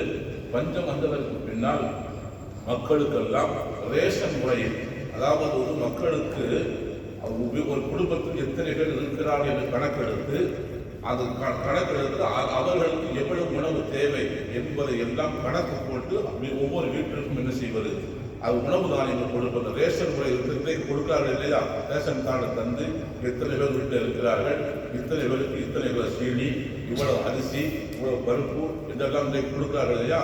இந்த ரேஷன் முறையை முதலாக உலகத்தில் அறிமுகப்படுத்தியவர் யூசுப் அலைஹிஸ்ஸலாம் சொல்றார். இது 7 ஆண்டு பஞ்சகாலம் வந்தது இல்லையா? இந்த பஞ்சகாலத்தில் கணக்கெடுத்தார்கள். ஒவ்வொரு வீட்டுக்கும் 8 நபர்களுக்கு கணக்கெடுத்து அவர்களுக்கு எவ்வளவு உணவு தானியங்கள் தர வேண்டும் என்று பங்கிட்டு அதை கொடுத்தார்கள். அப்போதுதான் இங்கு எகிப்தில் இருந்து சுமார் 400 கிலோமீட்டருக்கு அப்பால் இருக்கிற கன்ஆன், அங்குதான் இவருடைய சகோதரர்களும் யாக்கூப் அலைஹிஸ்ஸலாம் இருக்கிறார்கள். அவருக்கு என்னாலும் சொன்னால் மகனை காணவில்லை, இவர்கள் என்னமோ செய்து விட்டார்கள் என்று அவர்கள் மகனுடைய பாசத்தில் அழுது அழுது அழுது கண் பார்வைக்கு போய்விட்டது. இப்போது இவர்கள் இங்கே வருகிறார்கள், உணவு வாங்குவதற்கு வருகிறார்கள். நாம் யாரை கிணற்றில் தூக்கி போட்டோமோ அவர் தான் இங்கே உணவு உறுதியாக இருக்கிறார்கள், அவர்களுக்கு தெரியாது. வருகிறார்கள், ஒவ்வொரு அந்த வசனங்களை வாசித்துதான் ஒரு நேரமாக இருக்கிறார். சுருக்கமாக சொல்லிக் கொண்டு வருகிறார். வந்தார்கள். ஆனால் வந்து அவர்கள் 10 நபரையும் இவர் அடையாளம் கண்டு கொண்டார்கள். ஆனால் அவர்களுக்கு இவரை அடையாளம் காண முடியவில்லை. எல்லாவற்றையும் கொடுத்தார். கொடுத்துவிட்டு அவரை பற்றி விசாரித்தார். இன்னும் யாரு எங்களுக்கு வருவீங்க என்று விசாரித்தார். விசாரித்ததற்கு பின்னால் என்ன செய்தார்? எல்லோரும் வீட்டில் வந்து விட்டீர்களா என்று கேட்டார். இல்லை, ஒரே ஒரு பையன் எங்கள் அத்தாவோட அவர் இருப்பார், அவர் பேர் புன்யாமின்னு, அவர் விடமாட்டார் என்று சொன்னார். அடுத்த தடவை நீங்கள் வருகிற போது அவரையும் அழைத்துக் கொண்டு வந்தால்தான் நான் உங்களுக்கு உணவு தருவேன் என்று ஒரு நிபந்தனை கொடுத்து அனுப்பினார். அடுத்த தடவை போய் சொன்னார்கள். அவர் தந்தையிடத்தில் சொன்னார்கள். தந்தை சொன்னார், ஏற்கனவே ஒருத்தனை கூட கொடுத்து இப்படி கொலமளிச்சிட்டீங்களா, இதை இவனை கொண்டு போய் என்ன செய்ய போய் தெரியலையே, இல்லை அவர் சொல்லியிருக்காரு, அனுப்பிவிங்க என்று சொன்னதற்கு பின்னால் அல்லாஹ் பாதுகாப்பான் என்று சொல்லி அனுப்பி வைத்தார். இவர் வந்ததற்கு பின்னால் அவருடைய அந்த புன்யாமினை மட்டும் தனியாக அழைத்து கேட்டார்கள், நான் யாரு தெரியுதா என்று தன்னை யார் என்று அறிமுகப்படுத்திக் கொண்டார். அதற்கு பின்னால் கொஞ்சம் வரலாறு நீளமானது. கடைசியில் இவர் இங்குதான் யூசுப் அலைஹிஸ்ஸலாம் தான் அங்கே மந்திரியாக இருக்கிறார் என்கிற செய்தி யாக்கூப் அலைஹிஸ்ஸலாம் அவர்களுக்கு போய் சேர்ந்ததற்கு பின்னால் அவர்கள் விசாரித்தவர் சொன்னார்கள், உங்களை இழந்த அந்த துக்கத்தில் அழுது அழுது அவர் கண் பார்வையை போய் ஒவ்வொரு எந்தத்து ஐநாகும் அவருடைய கண் வெண்மையாக கருவொலியே இல்லாமல் போச்சு. அழுது அழுது இந்த கருவொலி இருக்கு, அதுக்காக பார்வை வரும், அந்த கருவொலியே இல்லை, அப்படியே இல்லை, வெள்ளையா போயிடுச்சு என்று சொன்னார்கள். அவர் சொன்னார், அப்பொழுது தான் அணிந்திருந்த சட்டையை கழட்டி கொடுத்து கமீசி ஆதா அறுப்போது அவர் சொன்னார், நான் போட்டிருந்த சட்டையை கொண்டு போய் அலா பதி அபியி பசீரா இவள் தந்தையின் முகத்திலே போடுங்கள், போன பார்வை திரும்பி வரும் என்று வந்து சொல்லிவிட்டு அந்த பார்வை வந்ததற்கு பின்னால் என்னுடைய தந்தை அவருடைய தாய் எல்லோரையும் அழைத்துக் கொண்டு இங்கே வந்து விடுங்கள், மிஸ்ர் தேசத்துக்கு வந்து விடுங்கள், இந்த கன்ஆன் என்கிற கிராமத்தில் இருக்க வேண்டாம், இங்கு வந்து விடுங்கள் என்று அரசவைக்கு வந்து அழைத்து கொடுத்தார். அதுபோல் அந்த சட்டையை அவர் கொண்டு போனார்கள். கொண்டு போகிற போது அவர் சொன்னார், இந்நீல அஜிதுனி யூசுஃப லவுலா அன்பு பன்னிதோன். அவர்கள் இங்கிருந்து புறப்பட்டு சட்டையை கொண்டு போய் கொண்டிருக்கிறார்கள். யாக்கூப் அலைஹிஸ்ஸலாம் சொல்லுகிறார், நான் யூசுஃபுடைய வாடை எனக்கு வந்து கொண்டிருக்கிறது, நான் ஏதாவது விவரமாக சொன்னால் இந்த கிழமை வந்து வயசாகி ஏதோ விளக்குறான், நீங்கள் ஏதாவது சொல்லுவீங்கன்னு சொல்லிருக்காண்டா நம்ம சொல்றதில்லை, என்ற சட்டை வந்து கொண்டிருக்கிறது, வாடை எனக்கு வருகிறது என்று அவர் சொன்னார். இது எல்லாம் அல்லாஹ் எல்லாவற்றையும் அதை பதிவு செய்திருக்கான். சகோதரர் கண்ணியத்திற்கு சகோதரர் இந்த சட்டையை கொண்டு முகத்தில் போட்டார்கள். போன பால் திரும்பி வந்தது என்கிற செய்திகளை எல்லாம் பார்க்கிறோம். இங்கே நாம் கவனித்துக் கொள்ள வேண்டிய முக்கியமான செய்தி என்னவென்று சொன்னால், ஒரு அழகும் அறிவும் ஆற்றலும் அது அந்தஸ்து மிக்க ஒரு பெண்மணி தனியாக இருக்கிறார், அரண்மனையில் இருக்கிறார். தவறு செய்தால் பார்ப்பதற்கு யாருமே இல்லை, அவராக விரும்பி அழைக்கிறார். அப்போது சொல்கிறார், இன்னி அஹாஃபுல்லா, அல்லாஹ்வை பயப்படுகிறேன், அல்லாஹ் எங்களை பாதுகாப்பானாக என்று ஒரு வாலிபர் சொன்னார் என்று அல்லாஹ் சுப்ஹானஹு வ தஆலா அதை பற்றி சொல்கிறார். சகோதரர்கள், கண்ணியத்திற்குரிய சகோதரர்களே, இதுதான் ஒவ்வொரு தக்குவா என்று சொல்லுகிறோமே, இதுதான் தக்குவா என்பது. சகோதரர்கள், ஒரு செய்தி, இந்த செய்தியோடு முடித்துக் கொள்வோம். 25 கிராம் முடிச்சிடலாம் நினைச்சேன், இன்னும் அதிகமாகிடுச்சு.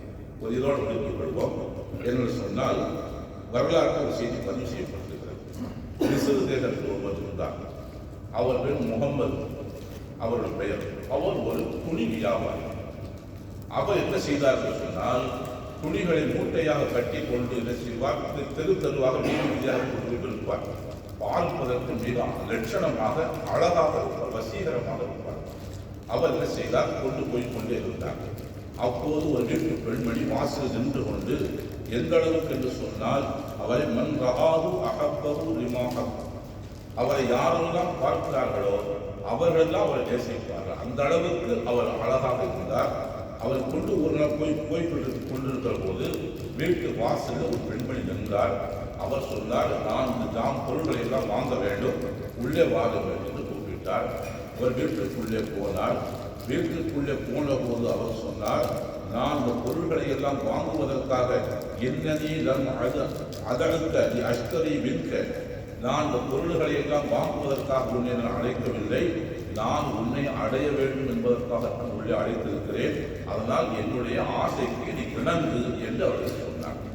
அவர் சொன்னார், அல்லாஹ் சுப்ஹானஹு வ தஆலா வலா தக்ரபு ஸினா இன்னஹு கான ஃபாஹிஷா வ ஸாஅ ஸபீலா, விபச்சாரத்தின் பக்கம் நெருங்காதீர்கள், அது மிகவும் மானக்கேடான அவமானகரமான செயல், அது தீய வழியாக இருக்கிறது என்று அல்லாஹ் சுப்ஹானஹு வ தஆலா பேசுகிறார்.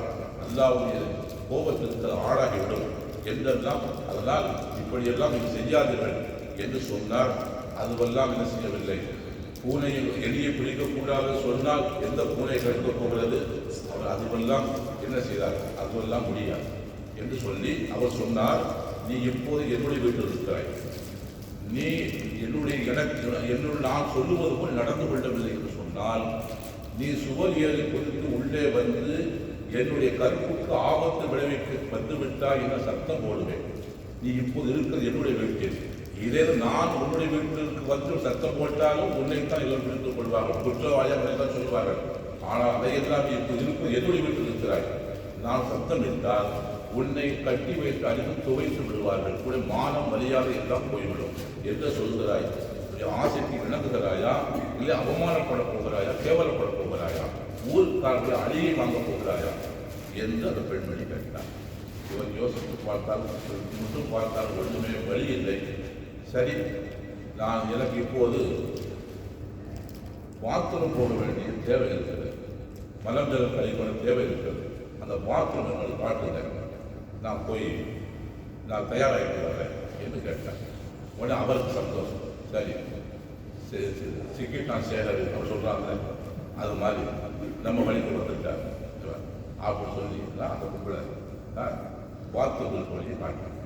அவங்க பாத்ரூம் போனாங்க. அங்கே தான் நம்ம பழைய காலத்தில் பார்த்துருக்கோம்ல, இப்போதான் வந்து தண்ணி ஊற்றினா எல்லாம் வெளியே போயிடும் வச்சிருக்கோம். முதல்ல எடுப்பு கப்பு இருக்கும்.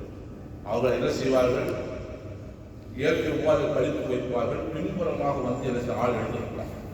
அப்படி ஒரு காலத்தில் இருந்துச்சுட்டு அது அப்படிப்பட்ட சூழ்நிலை இடம். இவர் போனார். ஏற்கனவே அங்கு மலம் இருந்தது. இவர் போய் என்ன செஞ்சாரு, அந்த மலத்தெல்லாம் எடுத்து மேலே தலையில் சட்டை கை கால் எல்லாம் பூசினார். பூசிட்டு அல்லாட சொல்றாரு, அதுதான் எனக்கு ஒரு அவர் வழி தெரியல. நான் உங்கள்கிட்ட எப்படி மன்றாடி பார்த்தேன், ஒன்று தப்பு செஞ்சு அப்படிங்கிறான், இல்லை அவமானப்படுத்திடுவேன், சட்டையை கழிச்சுட்டான், ஜாக்கெட்டை கழிச்சுட்டான் சொல்லிடுவேன் அப்படிங்கிறான். ஊருக்காரன் கூட கூட்டிடுவேன்னு சொல்கிறான். நான் என்ன செய்யறது, மானத்துக்கு பயப்படுறதா இல்லை உனக்கு பயப்படுறதா என்ன செய்யறது எனக்கு ஒன்றும் தெரியலை. ஆனால் இப்போ செஞ்சுட்டேன், எப்படி காப்பாற்றும் எழுந்து சொல்லிட்டு இருந்தால் அந்த அப்படியே வந்தார். அப்படியே வந்து அந்த கும்பலை மாத்திரம் மஜ்னூன் இருக்க போடுறான். கதவை அவரே திறந்து பண்ணிட்டான். திறந்து முடிஞ்சு என்ன செஞ்சா, அந்த ஏற்கனவே கொண்டு போனாத துணிமணி மூட்டை எல்லாம் தூக்கி வெளியே வீசிட்டா போகுது. இவன் எடுத்துட்டு வந்துட்டார். எடுத்துட்டு வந்து பக்கத்தில் குளம் போய் குளிச்சார். குளிச்சு வேறு ட்ரெஸ்ஸை போட்டார். ட்ரெஸ்ஸு போட்டு பஞ்சாசத்துக்கு போனார். பஞ்சாசத்து போயிட்டு பக்கத்தில் திரும்பி பக்கத்தில் பார்க்குறாங்க. இப்போ பார்த்தாரு, சரியாக குளிக்கலையோ எல்லாம் திரும்பி பார்க்குறாங்க. சரியாக குளிக்காம சரியாக இன்னும் கொஞ்சம் இன்னொரு குளிச்சிருக்கலாமோ, சரியாக குளிக்காமல் வந்துட்டோமோ, அறகுறையாக வந்துட்டோமோ எந்த திரும்பி பார்த்தாங்க. இவர் தொழுது முடிஞ்சிச்சு. திரும்பவும் போய் என்ன செய்தார், இன்னொரு குளிச்சார். குளிச்சு மறுநாள் சுடுக்கு உலகிலே வந்தால் எல்லாமே திரும்பி பார்க்குறாங்க. பார்க்கணும் என்னங்க எல்லாரும் திரும்பி பார்க்குறீங்களே அப்படின்னு கேட்டாங்க. இல்லைப்பா, என்னமோ உன்னுடைய மேனியில் கஸ்தூரி வாசம் வந்துருக்கே இருக்கு, கஸ்தூரி போட்டியா அப்படின்னு கேட்டாங்க. இல்லை அப்படிலாம் ஒன்றும் போடலையே அப்படின்னு. கஸ்தூரி போடாமல் எப்படி கஸ்தூரி வாசம் வந்துட்டே இருக்கு என்று கேட்டார்கள். அப்போது புரிந்து கொண்டாங்க, ஓஹோ அல்லாஹ் சுப்ஹானஹு வ தஆலா இந்த பாவத்தின் தப்பிப்பதற்காக நாம் மலத்தெள்ளி பூசினோம், அல்லாஹ் அதற்கு பகரமாக கஸ்தூரி வாசம் தந்து விட்டான் என்று புரிந்து கொண்டால் அதற்கு பின்னால் அவருக்கு பெயர் முகமது மிஸ்கி என்று அவருக்கு பெயர். அந்த மக்கள் அப்படியே கூப்பிடார்கள். மிஸ்கி என்றால் உங்களுக்கு தெரியும், கஸ்தூரி கஸ்தூரி வாழையுடைய முகமது என்று அவருக்கு பெயர் அப்படி ஆகிவிட்டது. சகோதரர்கள், கண்ணியத்திற்கு சொல்லி வாழுகிற வரைக்கும் அவர் அதே பெருவரால் அழைக்கப்பட்டார். மிஸ்ர் ஜாமியா மஸ்ஜிதுடைய கபிரிஸ்தானில் அடக்கம் செய்யப்பட்டிருக்கிறார்.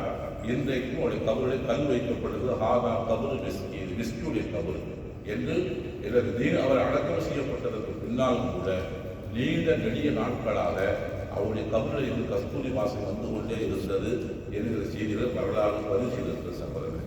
கண்ணியத்திற்குரிய சகோதரர்களே, என்று சொன்னால் வாலிபர்களுக்கு, குறிப்பாக இந்த காலத்து வாலிபர்களுக்கு, எல்லா காலத்து வாலிபர்களுக்கு பெரிய சோதனை கருத்து விஷயத்தான் மிகப்பெரிய சோதனை.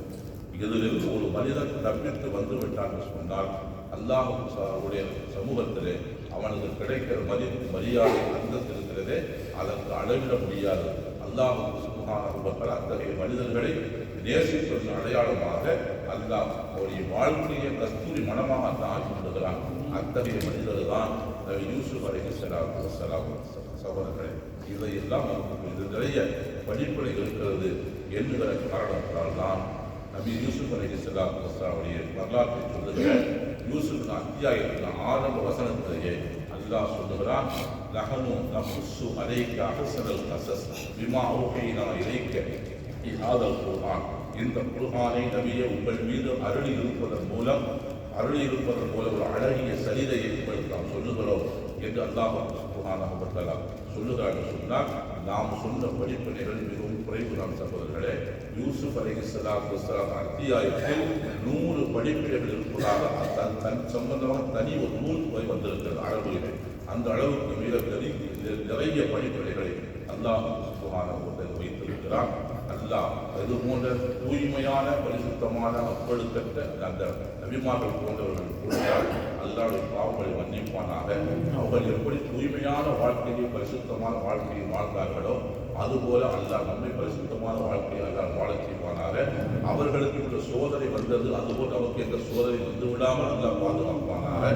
அவர்கள் தப்பித்து விட்டார்கள், நம்மால் தப்பிக்க முடியும் என்று உத்தரவாதம் சொல்ல முடியாது. அதான் அந்த சோதனையை வராத அளவுக்கு அல்லாஹ் சுப்ஹானஹு வ தஆலா வராமல் அல்லாஹ் நம்மை பாதுகாத்து பரிசுத்தமாக இருக்கிற நிலையில் எந்த பாவமும் எல்லா நிலையில் உலகத்தில் நம்மை அல்லாஹ் கைப்பற்றிக் கொள்ளுவானாக. வாஹிரு தாவானா அல்ஹம்துலில்லாஹி ரப்பில் ஆலமீன். அஸ்ஸலாமு அலைக்கும் வரஹ்மத்துல்லாஹி வபரகாத்துஹு.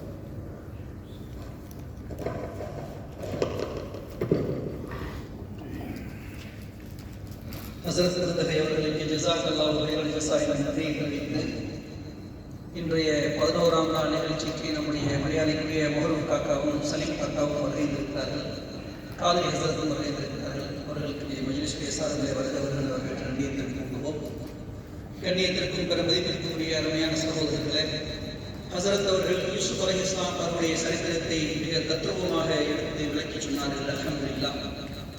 எதை பேசினார்களோ எதை கேட்டோமோ அதை நம் வாழ்நாளில் கடைபிடித்து நல் அமல் செய்யக்கூடிய நல்லடியார்கள் கூட்டத்தில் நம் அனைவரையும் வல்ல ரஹ்மான் ஆகிய அருள் புரிவானாக. நம்முடைய பாவங்கள் அனைத்தையும் மன்னித்து நமக்கு நீண்ட ஆயுளையும் நோய் நொடியில்லா வாழ்வையும் குறைவில்லா செல்வத்தையும் தந்து வாழும் காலமெல்லாம் தௌஹீதே லா இலாஹ இல்லல்லாஹ் முஹம்மதுர் ரசூலுல்லாஹ் என்ற திருக்கலிமாவோடு வாழச் செய்து அதன்படி மரணிக்க செய்து நம்முடைய மண்டலை வாழ்வையும் மக்சத் வாழ்வையும் நம்முடைய வாழ்வாக அல்லாஹ் ஆகிய அருள் புரிவானாக. இந்த மஜ்லிஸிலே ஏற்கனவே நடத்திக் கொண்டிருந்தவர்கள் நடத்திவிட்டு அல்லாஹ் நடத்திய சென்றவர்கள் அவருடைய பாவங்களை நினைத்து அவருடைய கபரையும் விசாலமாக்கி சொற்கும் புரிஞ்சுரையாக அல்லாஹ் ஆகிய அருள் புரிவானாக. இங்கு வரவேற்றிருக்கக்கூடிய நம் அத்தனை பேருடைய பாவங்களை மன்னித்து அனைத்து ஹாஜத்துகளையும் நிறைவேற்றி கொடுக்கும் கரங்களாக நம் அனைவரையும் ஆக்கிய அருள் புரிவானாக. கடனும் நோயும் இல்லாத வாழ்வை தந்தருவானாக. கொடிய நோய்களான கேன்சர், கிட்னி ஃபெயிலியர் மற்றும் ஹார்ட் அட்டாக் போன்ற நோயிலிருந்தும் எல்லாம் நம்மை நம் குடும்பத்தினரையும் காப்பாற்றி நோய் செய்வானாக. நம் நாட்டிலே ஏற்படக்கூடிய அசாதாரண சூழ்நிலையை மாற்றி நமக்கு சாதகமான ஆட்சியாளர்களை சாட்டி கிருபை செய்வானாக. நாம் அனைவரும் இன்ஷா அல்லாஹ் பல ஹஜ்ஜுகளை உம்ராக்களை செய்யக்கூடிய பாக்கியத்தை தந்துருவானாக. பல ரமலான்களை அடையக்கூடிய பாக்கியத்தை தந்துருவானாக. கணியத்திற்குரிய அருமையான சகோதரர்களே, இன்றைய தலைப்பு 11ஆம் நாள் அழகிய சரிதை என்ற தலைப்பின் கீழே ஹசரத் அவர்கள் உரையாற்றியிருக்கிறார்கள். இதையெல்லாம் நீங்கள் மனதிலே பதிய வைத்துக் கொள்ளுங்கள். இன்ஷா அல்லாஹ் நோன்புக்கிற 8 இருந்து 28 வரை இன்ஷா அல்லாஹ் தொடர்ந்து ஒவ்வொரு தலைப்பில் 2 கேள்விகளாக கேட்கப்படும். முதல் பரிசு 800 திரஹம்ஸ் உள்ள கோனோஸ் வாட்ச், அதுக்கு அடுத்ததாக இன்னொரு ஸ்மார்ட் வாட்ச், அதுக்கப்புறம் ஸ்மார்ட் வாட்ச், 3 பரிசுகள் இன்ஷா அல்லாஹ் 3 பேர்களை தேர்ந்தெடுத்து கேட்கப்படும். இன்ஷா அல்லாஹ் கவனமாக அதை கேளுங்கள். தொடர்ந்து வருகைதாரர்கள். இன்றும் தண்ணீராகவும் தேநீராகவும் சம்சாவாகவும் ஸ்வீட்டாகவும் தந்து மகிழ்ந்து கொண்டிருக்கக்கூடிய அவர்களுக்கும் அவருடைய குடும்பத்தினர்களுக்கும் வல்ல ரஹ்மான் எல்லா நல வளங்களையும் கொடுத்து அவர்களை வாழ்வாங்க வாழச் செய்வானாக. அவருடைய ஹாஜத்தை நிறைவேற்றி திருவை செய்வானாக. கடைசி கத்தியில் எங்களுடைய சகோதரர் நாட்டுக்கு செல்ல வேண்டும் என்று சொல்கிறாங்க. அவருடைய பயணத்தை அல்லாஹ் தஆலா பாதுகாப்பான பயணமாக அல்லாஹ் ஆக்கி ஒரு சீரோடும் சிறப்போடு போய்விட்டு மறுபடியும் இந்த நாட்டுக்கு திரும்பி வருவதற்கு அல்லாஹ் கிருபை செய்வானாக. சஃபாரி சலாஹுதீன் ஹஸரத் அவருடைய துஆவோடு இன்ஷா அல்லாஹ் மஜ்லிஸ் நிறைவேறும்.